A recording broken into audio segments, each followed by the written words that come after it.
All of my friends who prioritized having kids in their 20s are all now single moms at 40 and divorced. I got so many of these comments on my last video, so I'm going to touch on it now. Disregarding exceptional reasons such as real abuse, the fact is 80% of women are the ones ending marriages, 90% if they have a degree. Now, I've known about this statistic way before Jordan Peterson started popping off, and unfortunately it was due to my own research because I saw how many of my female friends were leaving their husbands. I'm very tired of this victim mentality that has manifested within the female realm. It is hard for me to have empathy for single divorced moms when 90% of the time they are at fault for it. It is completely self-inflicted.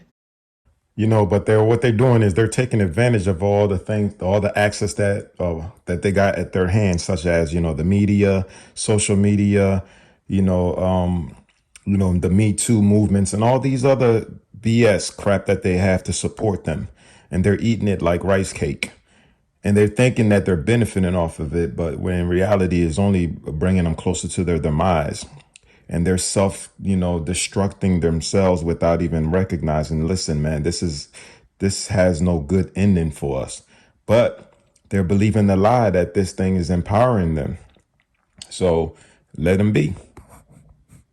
I'm also coming from a place of self-critique because, believe it or not, just like every woman in America, I have succumbed to some of those thoughts.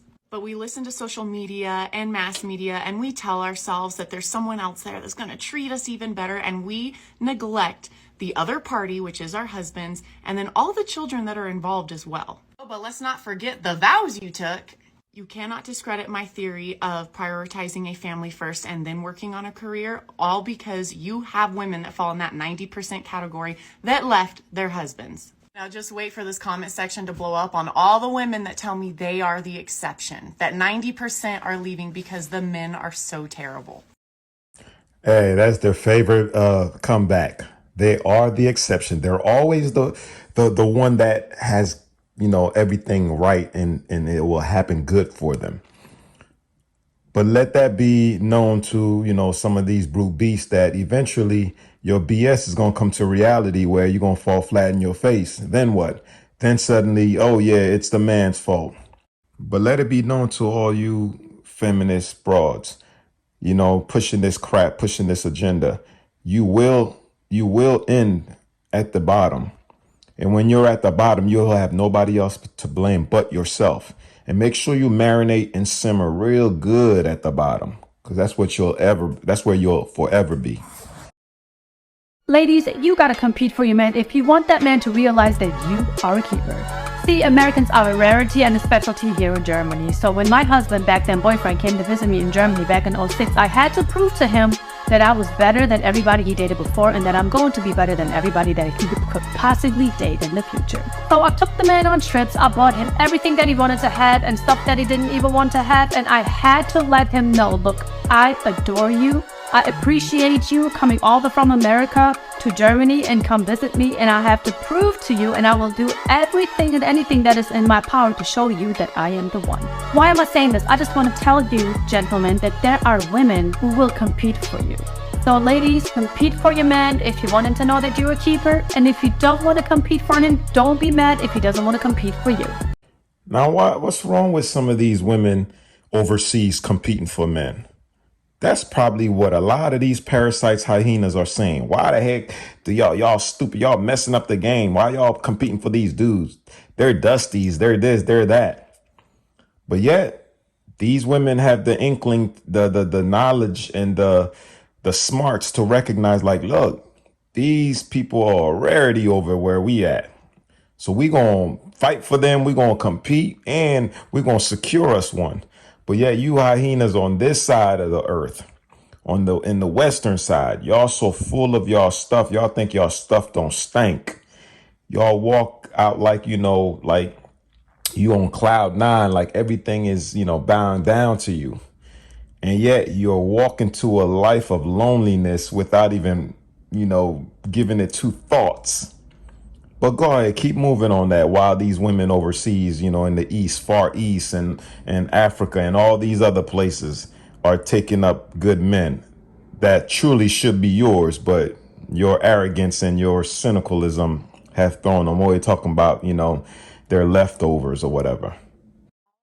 You know, one thing that drives me absolutely crazy is when I'm having a conversation with somebody and they're like, hey, let's go do these things on these dates. And I say, cool, sounds good. Let me have a conversation with my fiance and I'll keep you posted. And immediately they're like, you have to ask him for permission. Does he own you? It's funny how, it'll be the lonely ones. It'll be the ones that are single and that are crying alone at night in their bedroom that'll come with that comeback. Does he own you? Does you have to ask for his permission? Why? Because they would love to have a guy that they would go up to and ask for permission to do something.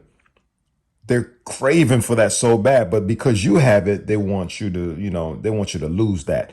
See, that's called envy. It ain't jealousy. Jealousy is you being jealous and you mad or whatever that person, has something. But envy is where you want to make that person lose what they have. You want to make sure they lose everything. That's destruction. That's envious. Watch out, women. Watch out, yo ladies, for these parasitical chicks that y'all may call y'all friends. First of all, let's not be childish. Second of all, when you are in a relationship, the decisions you make affect your partner. It's called consideration, respect, and maturity. So low-key in the back of my head, I am thinking, oh my gosh, this is why you're single. Because why in the world do you automatically go to ownership when you consider your partner and the decisions you make? I'm telling you right now, if this man decided one day, hey, I'm going to go to Cali for a week, and he does not tell me until he is in California, baby, we will have major issues. Because ain't no way in this freaking world that we do not make these decisions together. This is my teammate, my partner. Not to mention, this man bought this house. He pays my bills. He's more than likely sending me money on the trip that you are trying to take with me. I do not want to be single with you. I am quite literally spoiled and I love it here. So don't play these games with me. You can keep that to yourself. Thank you. Well, she's a wise one, and she has common sense, and she recognized the enemy, which is these doggone single bras that's trying to make all these happy women that are in good, great relationships single like them, because misery loves company. But she recognized that she ain't gonna let these parasites bring her out of her happiness, which is good. And a lot of you other bras need to recognize these these wolves amongst y'all. Okay, there are pirates among y'all trying to rob and steal your happiness. Wake up to it. If not, you're going to be lonely, and then you're going to be becoming one of them too as well, to try to, destroy other people's happiness, other women's happiness. But you got a choice to make. Clean your house, meaning clean your friends, those who, associates, get rid of them. And stick with your partner, your man, your wife, your lady, your husband. And that's that. And keep it moving. Knock Louise, y'all. That was my perspective. I'm gonna catch y'all on the next one.